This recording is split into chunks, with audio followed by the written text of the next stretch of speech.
Hi, welcome to Shakespeare Month 7. This month we are going back to history. I'm happy to announce that the play that we are watching and contemplating this month is Richard II. So we have looked at Henry IV parts 1 and 2, and now I didn't plan this, but as is so fashionable in the summer, we're doing a prequel. So Richard II comes directly before Henry IV, who's in this play. And I'm thinking where to start, plot-wise or history-wise. I'm going to start history-wise, because I think what this play is kind of showing, this play, Henry IV Part 1 and 2, and Henry V, are all about leadership, what makes a good king. Henry IV, to me, it's more about Hal's journey into coming into his responsibility as becoming worthy to be the king, which we'll see in Henry V. Richard II is really kind of a what not to do. So taking all together, these plays I think are a really fascinating look at, not only what makes a good leader, what makes a good king in this philosophical, historical context, but also within a person's own development. What are those qualities that we want to bring up in ourselves? Because everyone is, the leader and the king of their self. So I think, on kind of that micro level, these plays work to show, what kind of qualities we should be striving for. That's just one kind of general take on it. But Richard II is really interesting historically because for me, I really love the story of Francis Bacon being Shakespeare. You do not have to, you can believe whatever you want about Shakespeare, but I think it's a really cool possibility. So that's what I go with. And reading about Francis Bacon, him being Shakespeare, him also being the secret son of Elizabeth I, we also have another historical figure, Robert Devereux, the Earl of Essex, who was also supposedly Elizabeth's son, another secret son. And she may or may not have known this, but he was definitely a favorite of hers. So this will come in actually in Henry V also. But so if we think, okay, Shakespeare, aka Francis Bacon, is writing this play about leadership and about what you want to see in the succession of a king. This is towards the end of Elizabeth's life.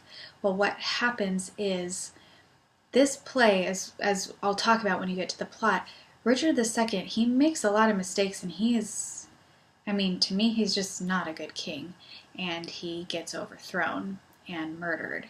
So that would be a very tricky thing to get away with if you're criticizing the actual crown in those days. So you wouldn't want this to come off as a criticism of Elizabeth.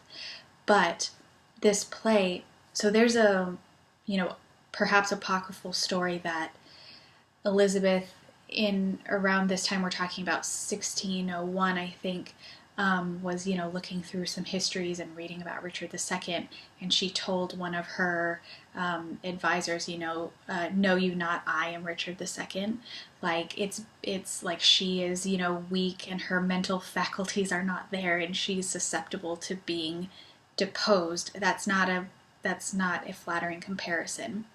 So there's a whole history with the Earl of Essex, but anyway, he was a great favorite of hers. He may have been her son. They were very familiar, and he kept screwing up. He was in Ireland on a military campaign that he completely screwed up, wasted the money. He didn't fight the people he was supposed to fight. He was just kind of wasting time with these battles that didn't go anywhere, and he got in trouble for it. And he's so emotional, he took a bunch of supporters through the streets to Elizabeth's palace to try to force an audience with her. And then that, of course, was construed as treason and led to his downfall, if I'm remembering that chain of events correctly. But the Earl of Essex's supporters commissioned Shakespeare's theater troupe to perform this play right around that time. It was supposed to kind of like drum up support for him or something. So it's got a kind of tricky, that's a historical footnote that I think is really interesting, because you're putting on this play that's showing about this king who's not doing the right thing, getting usurped or overthrown, and then you're marching through the streets to try to force the queen to see you, and that's gonna go off well for you. So that I think is that's the kind of thing that makes these plays more interesting to me in like a 360 historical. This was current events. This was like really really important politically. This is not, it's not some guys dancing around on a stage. Like, this stuff was really important. People got, plays got shut down, they got censored, it was dangerous. It was really dangerous to say something. So that is just a little background that I find really fascinating historically for my Francis Bacon Shakespeare thread. So I think here, Francis Bacon, being the son of Elizabeth, has some kind of claim to the throne he could never claim, but he writes about the throne, and in so many different ways. And when we get to Henry V, he was really trying to encourage Essex to be a good leader. He wants things to work out well for everyone, and, to assure Elizabeth that he was never going to have a claim to the throne. So he had to be careful about what he wrote. Of course, there's so much depth to everything he wrote that, he, as is the point of this whole project, embedded so much in there that it's even beyond what a censor could say is dangerous. There's so much layered in all of Shakespeare's works. So now we'll get to Richard II. And I just want to confess, if you have this experience also, I don't remember every duke's name that's on either side. I'm just trying to keep the characters straight. It's really hard in these history plays for me. I mean, I'm going to have to keep studying them before I can really tell the difference between York and Lancaster at a, drop of a hat. So don't worry about that. I'm going to give you the broad strokes of what I think is important on kind of a first pass for this play. And the people you need to know are Richard II, our king, and Henry Bolingbroke. So Henry Bolingbroke is going to be King Henry IV, sorry. So we've already seen him, 30 years on in Henry IV parts 1 and 2. So we open with Richard II in all his glory, his majesty. I think I read that he was the first king to insist on being called Your Majesty. So that's a little tidbit. But he is hearing the conflict between two of his subjects, Henry Bolingbroke, who is his cousin, and the Duke of Mowbray, or Mowbray. See, I have to look it up. So Henry Bolingbroke is accusing Mowbray of basically embezzling and wasting the king's money. And Mowbray is accusing Bolingbroke of murdering his other uncle. But John of Gaunt, who was another character that I remember the name of, he's Henry Bolingbroke's father, which makes him Richard II's uncle. He thinks that Richard II may have had something to do with the murder of the other uncle. So there's a little bit of, we don't really know what Richard II is up to. So Richard hears their complaints against each other. He tells them to make up and be friends. They refuse, and then he tells them they can duke it out in a joust, like is common practice. So they get that set up. They go through all these formal introductions. They get ready to go at each other, and then out of nowhere he stops it And he changes his mind, and he says, instead of that, I'm going to exile you. So he exiles Morebri for life. You're exiled from England. He exiles Henry Bolingbroke, his cousin, for 10 years. And we don't know what the difference is. So that's kind of like his first mistake, is how he's acting just a little, I don't want to say erratically, but just there's kind of no reason for what he does. He's very rash. He's fight to the death. Never mind. Actually, I'm going to banish you, but I'm going to banish you for different amounts of time. And is that because he's his cousin? It kind of still throws a little bit of mystery to, is Richard II trying to cover up? Did he really murder that other guy? We don't really know. So he banishes Henry Bolingbroke for 10 years. Then he changes his mind and says, actually, just make it 6 years. Because John of Gaunt, Henry's father, he doesn't want to lose his son. So he's banished. Right after they're exiled, John of Gaunt, who's old, dies. And Richard II seizes all his property, his money, to fund a war in Ireland. Now this is Henry Bolingbroke's inheritance, who's been exiled. So to seize that is as a big mistake, to seize a property. He's almost like, I think he says he hopes that John is dead before he goes to visit him so he can just take his money. So there's that. Meanwhile, Henry Bolingbroke is coming back, supported by people who want to overthrow the king. He comes back. He claims that he's just coming back for his inheritance. For, I think there was lands that Richard seized. He just wants what is rightfully his. But then eventually he replaces him as the king with his supporters. And there are people that stay loyal to Richard II and ones who go over to Henry Bolingbroke. But as John of Gaunt says, he has some famous speeches. He calls England, this sceptered isle. That's a kind of famous speech that's pretty patriotic, but he tells Richard II that you're the landlord of England, you're not the king, so you've mismanaged this completely. What I forgot to mention, I'm going into more detail than I thought, sorry. What I forgot to mention was that when Henry's exiled and Richard is funding this war in Ireland, he's seizing that money, he's taxing the commoners. He goes to Ireland himself, so he leaves, I believe it's York, one of his other supporters, in charge of running England while he's gone. And so he is not there when Bolingbroke comes back. So eventually we have this exchange where Bolingbroke says, I just want my inheritance, and then actually I'm the rightful king. And so Richard gives up the crown. What else can he do? He's imprisoned. There is a rebellion that his supporters are hatching to reverse it back, which gets quashed, and then actually one of the members of that rebellion murders Richard II because he heard Henry Bolingbroke say, or Henry IV now, when he's crowned, say, I am always going to be afraid of him. He's sitting there, my fear is just there. So this supporter takes it upon himself to murder Richard II. And at the very end of the play, Henry he says, well, I'm glad he's dead. I didn't want him to be murdered, and I'm going to go on a crusade to rid myself of this guilt. So that's the broad strokes of the plot. Very broad.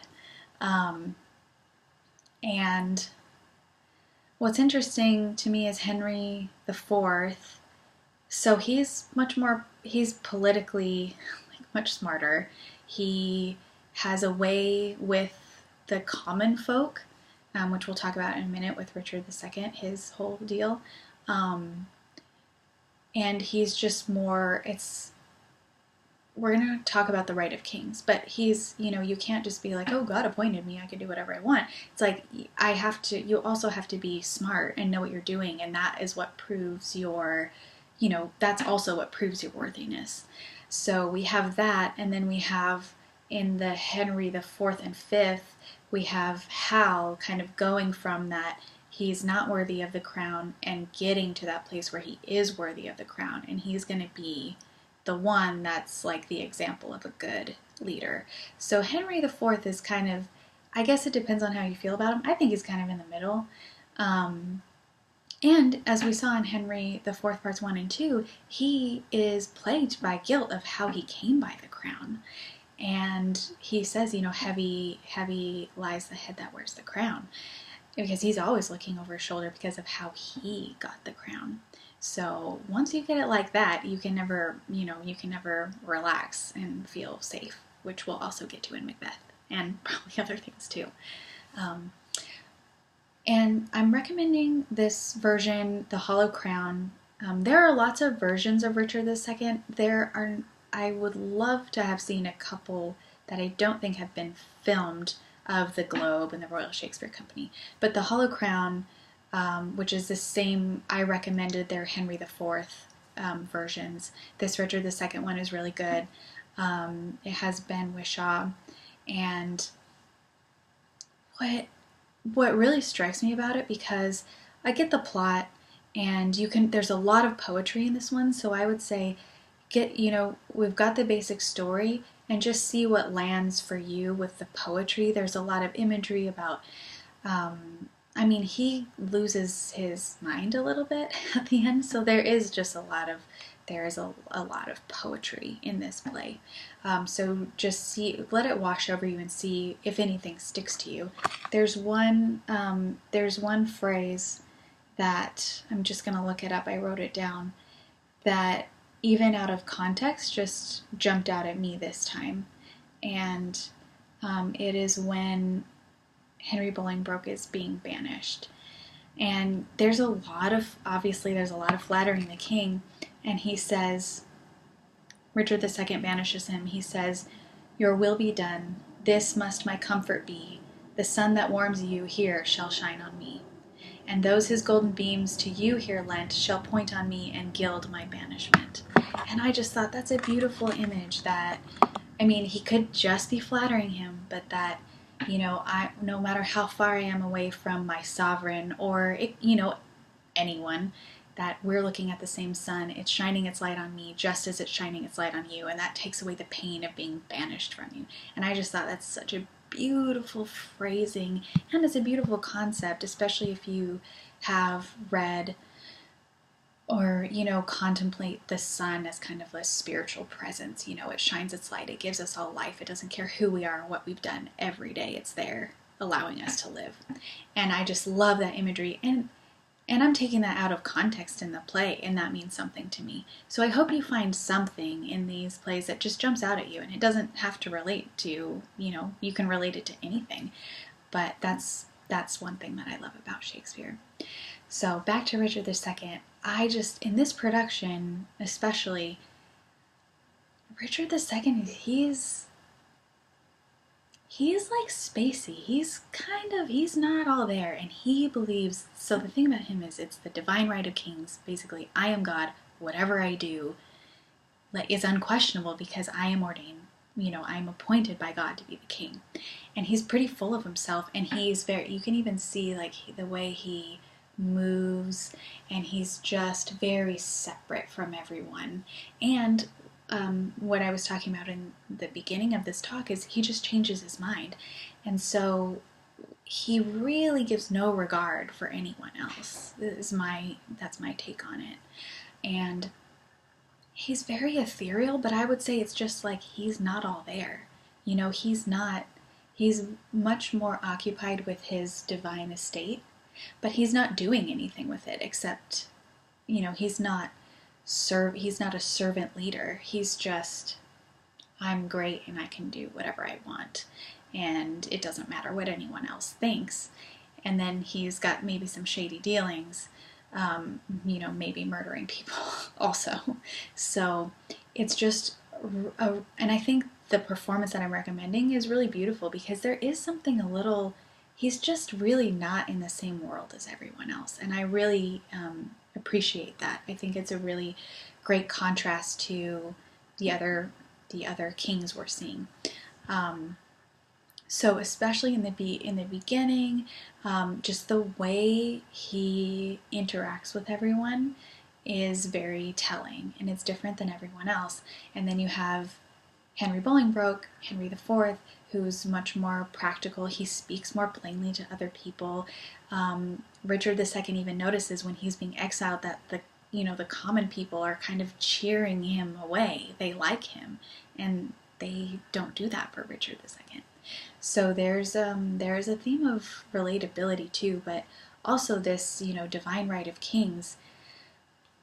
I think, yes, of course they thought that back then, but yes, you can take that as, have, I have the right to this responsibility, but it's still a responsibility. And he just kind of frittered it away and just did not use his power to become a good leader. And one of the best, most famous, I think it's one of the most famous lines from this play is he says, "I have wasted time, and now time doth waste me."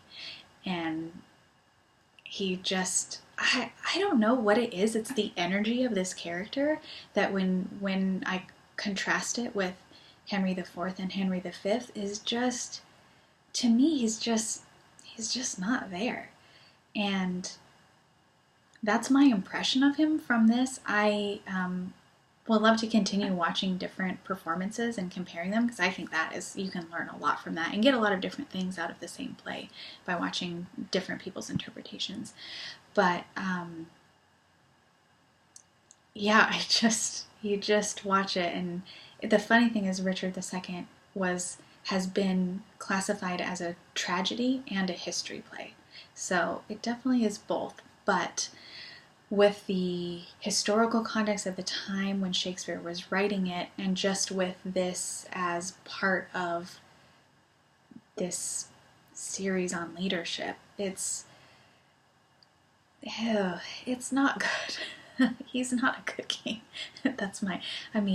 You're seizing your cousin's lands, and it's just, he does all these things that are not going to end well, which don't. And this is also, it's just an interesting, I think it's easier to go backwards after having studied Henry IV Part 1 and 2, because now we see what Henry Bolingbroke did, and then of course when we get to Henry IV, the people he's quarreling with are these guys that helped him overthrow Richard II. So it's cyclical and this sets off a chain of events further into the future, I think, which we'll get to in later history plays that I have not studied yet. So this has historically a lot of long repercussions, as do any successions. But I don't know if there's anything else I want to say. I think really these political history plays, I think it's just get the basic plot and see what you can see about the character, what impresses you about the characters, and what kind of language jumps out at you. That's what I really recommend. So I hope I'll link the version, the Hollow Crown version, to rent from your library. And I hope you enjoy this. I hope there's a lot to think about with leadership and with and I'm saying that as such a broad term, and what it means to feel divine. I think there's a real dichotomy with Richard II, and when he loses his status, he really loses himself, which is a really and whole other interesting thing. There's a lot of duality in him, and to me, thematically, it's really interesting to think about. So I hope you get a lot out of this. I hope you enjoy this production. I think is really good. I hope you will. I hope you'll get something out of it. This is something I was not familiar with this play before the BBC put this series out. So, and then I'm revisiting it now a couple years later. But I think there's a lot of interesting things to think about. There's a lot about mortality. So I think there's something for everyone, just where whatever sticks out at you means something. And I would love to hear what you think of this play. So happy June and enjoy Richard II, and we'll be back next month. Bye.